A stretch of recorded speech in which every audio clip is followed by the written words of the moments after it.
Well, hello there, and welcome to Story Time, everybody. We are going to spend some time sitting back, relaxing, grabbing a drink. I've got my water over to the side, and talking through the story of Uprising and the larger story of Wraith as well to some degree. We're going to talk about the heroes in Uprising, Icelander, Phi, Dromai, their roles in the storyline thus far, their origins to some degree. So sit back and relax as we dive in to the Uprising storyline. First things first, I think the best place to start is with, I guess, the jumping off point for the story in the entirety of the game of Flesh and Blood, and that is this war between Solana and the Demonastery. Solana is a region towards the center, dead center of this region or continent of Wraith, and then the Demonastery on this south side is this island that's technically floating right now, and it generally resides off the coast of Volcor, which is to the south of Wraith.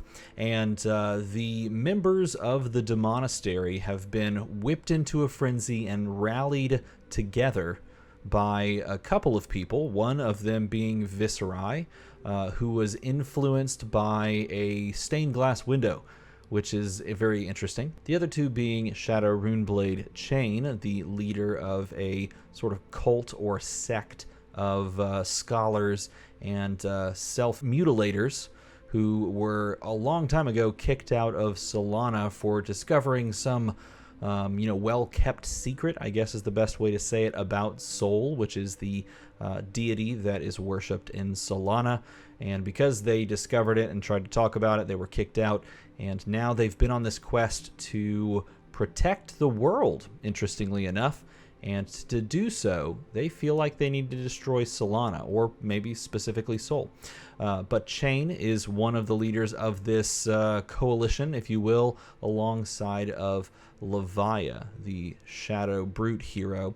And those two heroes have traveled across realms into this realm called Irathiel, and they have enlisted the aid, or harnessed the powers, perhaps the better way to say it, of these creatures called Embra.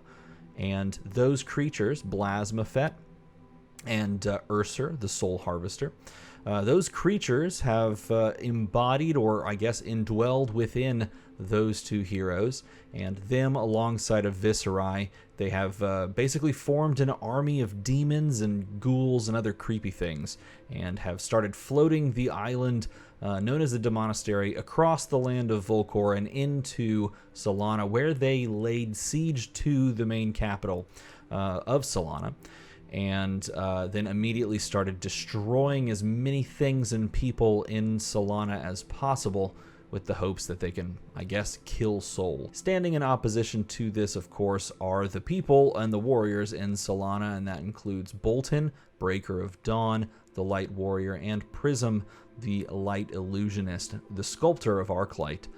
Both are combating the forces of darkness, but are largely unsuccessful, and they are losing ground rapidly, and they realize after a very specific battle, which I won't talk about because it's not necessarily connected to Uprising, but they realize in this moment of loss, of great personal loss to some, that if they don't secure allies from the various realms and kingdoms around them, that Solana is going to lose this battle.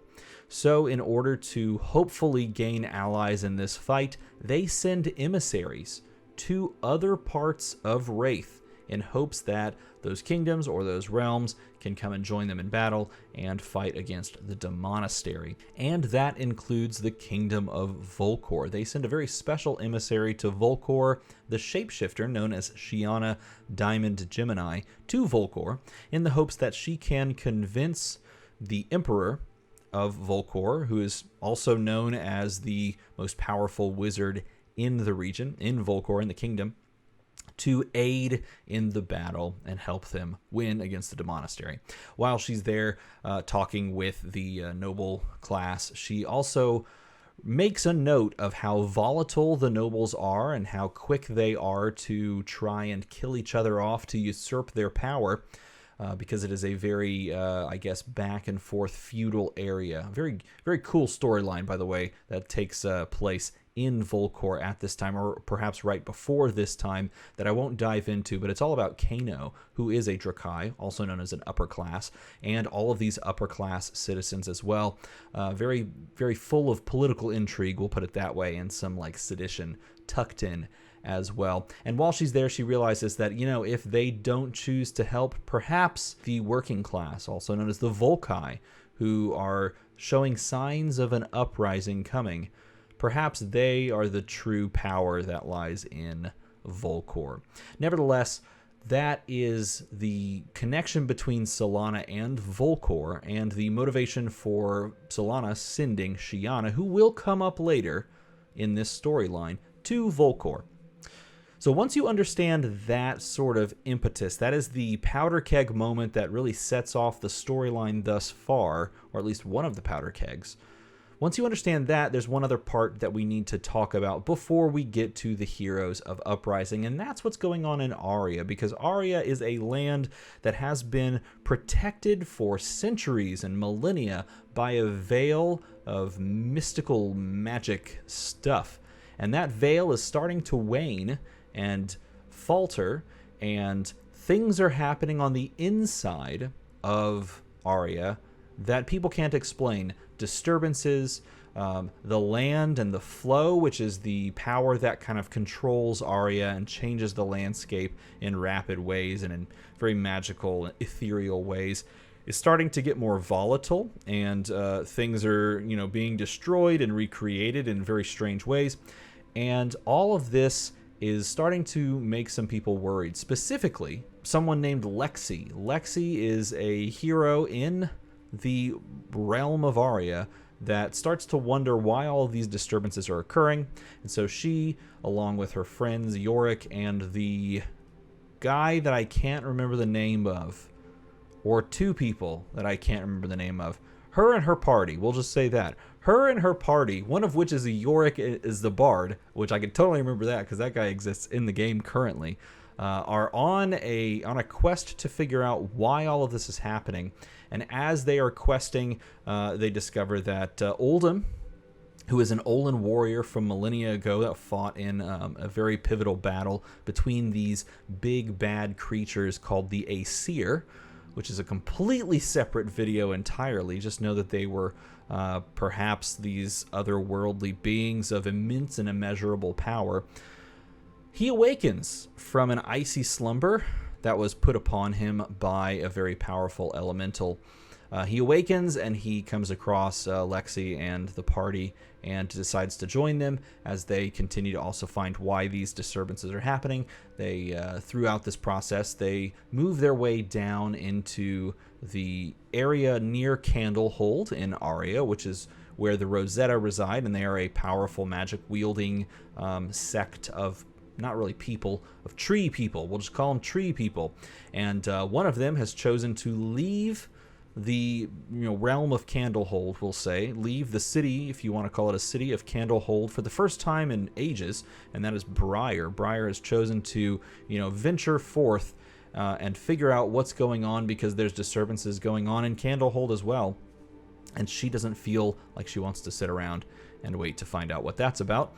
So she decides, after talking with the main caretaker of Candlehold, along with Oldhim and Lexi and the party, she decides to join them, and they all make their way to the Everfest Carnival in search of a secret order that may or may not exist, that may or may not be in Everfest, in the Everfest Carnival, and that may or may not have the answers to the strange disturbances in Aria and the connection to this past giant battle with the Aesir.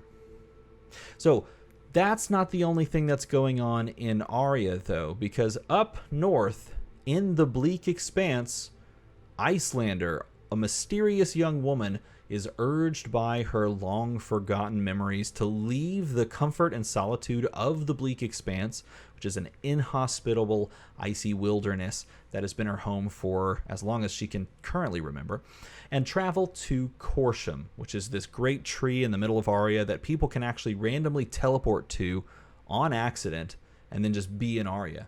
And then if you go to the Corsham tree, you can actually teleport out somewhere else. So she is driven to this spot by a Kaeo, which is a really cool spirit fox thing that exists in Aria, which I think should exist in real life. That sounds amazing. And it is this little creature that leads her to the tree and takes her on this journey. And when she gets there, she is immediately transported to the middle of a battlefield at Solana, where a shadow beast attempts to just eat her. And she doesn't let this happen. She instead kills the beast with relative ease, but in doing so expends a ton of her elemental power because she is no longer surrounded by ice. She basically feels a lot weaker. So she kills this one, and then more start attacking her. So she runs and flees south, being led by these long-forgotten memories that are starting to coalesce in her mind in flashbacks. And as she's traveling through these gates, she realizes she knows Volcor. That Volcor is not unfamiliar to her, and she continues through these gates and sees these people, also known as Volkai, the working-class citizens, being abused by a woman on horseback that is dressed like a general. And this general is a Drukai, which is the ruling class. She's a noble woman, and she is attempting to, whip or punish the working class, perhaps for slacking off. And something in Icelander's mind snaps, and before the lady is about to crack her whip on the working class citizens, Icelander freezes her arm, which is very cool.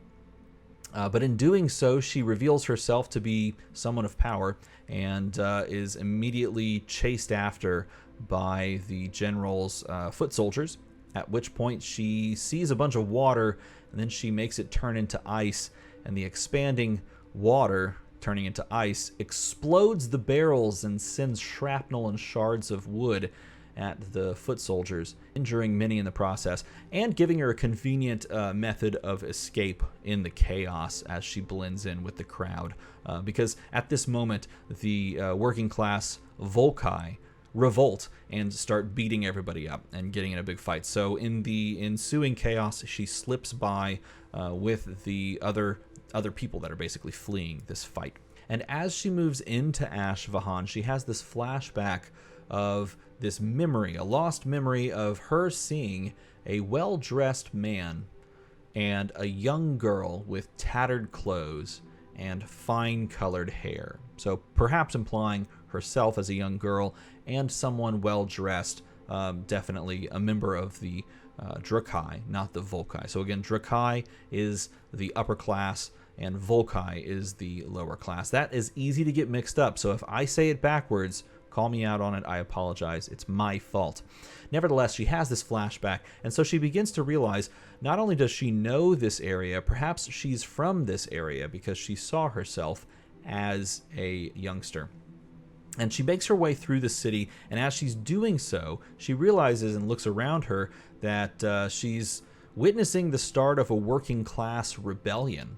And I'm not going to say that it was started by her necessarily, but it could be considered to be started by her, which is kind of funny because she did just, ice a bunch of people in a way.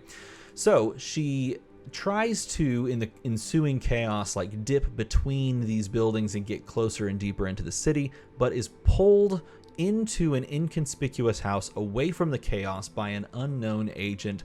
And while this woman never reveals herself to Icelander, we do know her by the illustration and the description to be Shiana. This is presumably after Shiana has already met with the Emperor, and we don't necessarily know what the Emperor said, whether or not the Emperor chose to go and send Drukai to fight for Solana as an alliance or not. either way, we do know that Solana is keenly aware that she can probably also use this situation as an advantage to Solana and perhaps secure the working class rebellion success, and then ask them for help, after they overthrow their oppressors. So as they're sitting in this cottage or this house, Icelander is given from Shiana an aether-infused mask. It's a very special mask that when you wear it, it can basically just transform your face into anything you want it to look like. So it blends in with the crowd. It lets you look like anybody in that region, which is very convenient and is also, again, probably why Shiana is a shapeshifter, right? Like, she's not technically shapeshifting her body, but she's using Aether to change her appearance, which is what you can actually read in her own lore entries and her own hero page that it is said that she does. And then she says this very interesting line, which I am going to just read word for word. This is said by Shiana to Icelander after she gives her this mask. She says this: "I saw what you did at the coal quarry," which was when she exploded the barrels, right? "How you forged ice from torrid air. A favor from such as you would be a powerful boon. I'll remind you of that when the time comes." So not only is Shiana seeking out the help of the larger factions in Volcor, but she's also willing to find someone who has a particular set of skills and give her just enough of something that might help her to call in that favor later, should the time come when they need Icelander's help.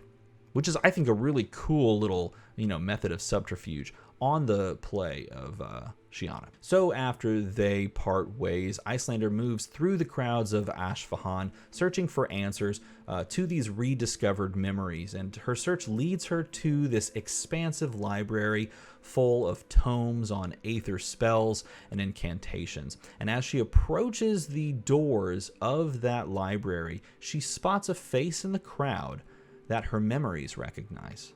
It's a man named Kova. The name Kova flashes in her mind, and immediately upon realizing the man's name, she is taken into a flashback where we, as the viewers, find out about, or really discover, a pivotal moment in Icelander's childhood.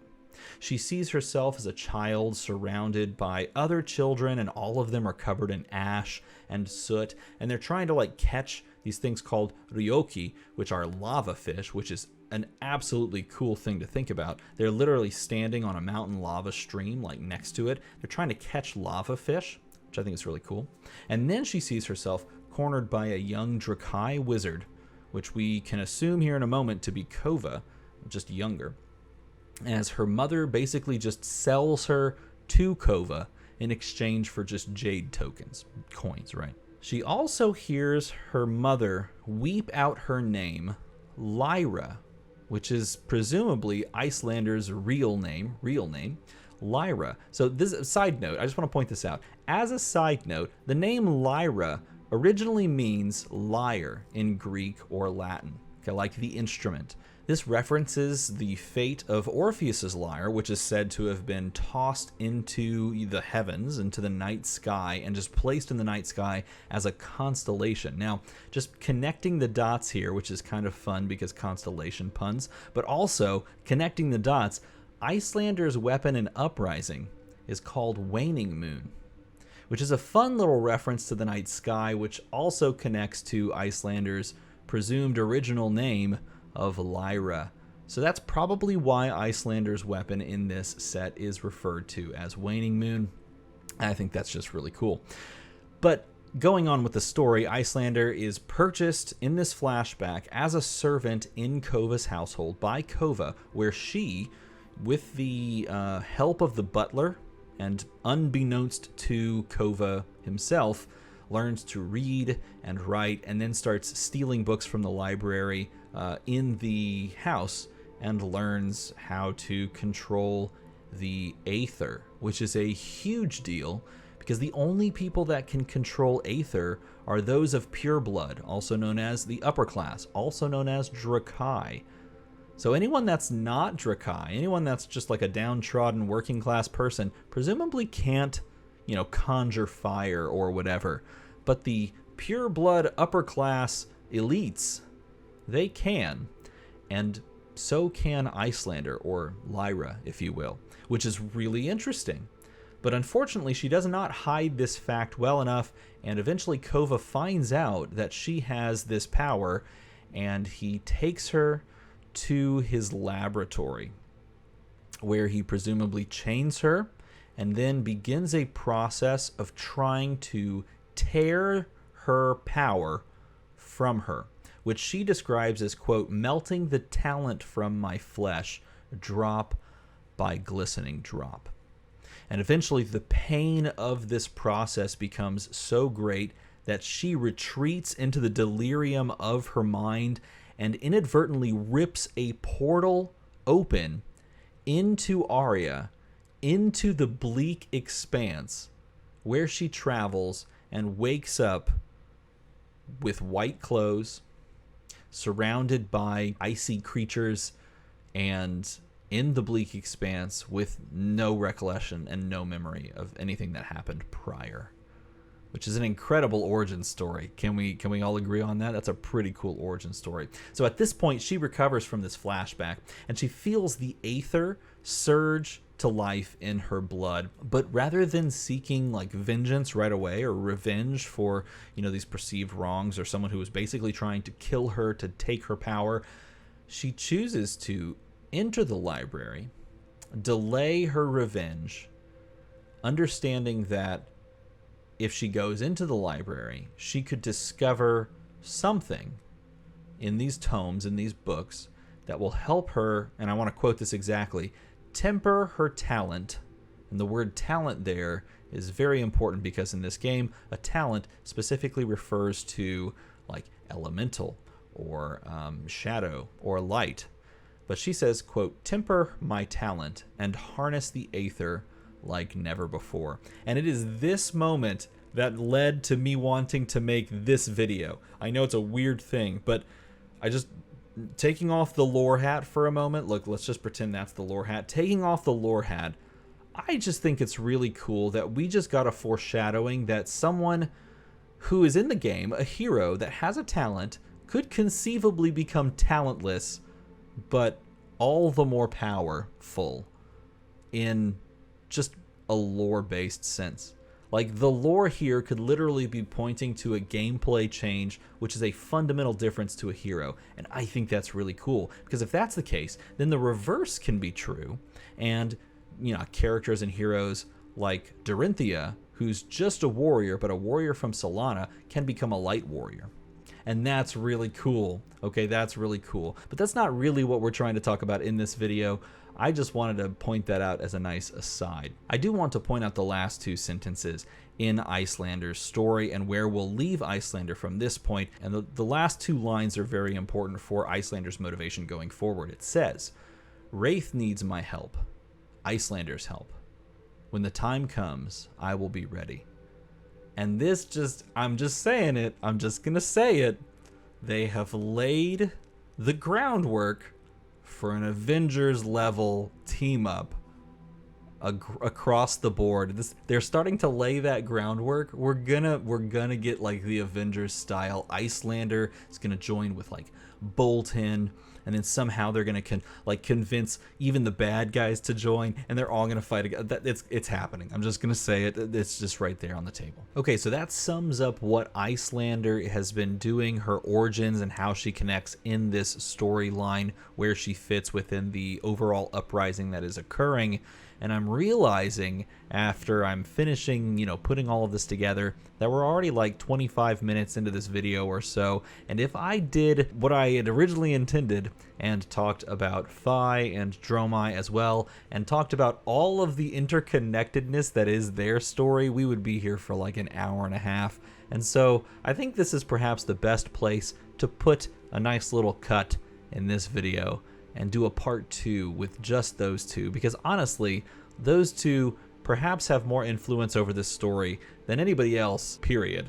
So, with that being said, if you enjoyed this format where I'm over here and there's stuff over on that side, let me know in a comment below. If you enjoyed hearing the lore itself, I know there's some people out there that really love the lore, and so if you liked this, then let me know in a comment below, because I will be putting out a part 2, and heck, who knows? If enough people watch this video or hit the like button or something like that, it'll tell me that there's definitely an appetite for me doing this with the other heroes and the other side ancillary stories that have already been explained and told in the lore. So if you want to hear that stuff in this format, let me know in a comment below. Hey, the number is getting very close. If you could see, I'll just put it right here. The number is basically almost to the other number, so maybe you'll be the person to hit the last button. That'd be pretty impressive. As always, thanks for watching.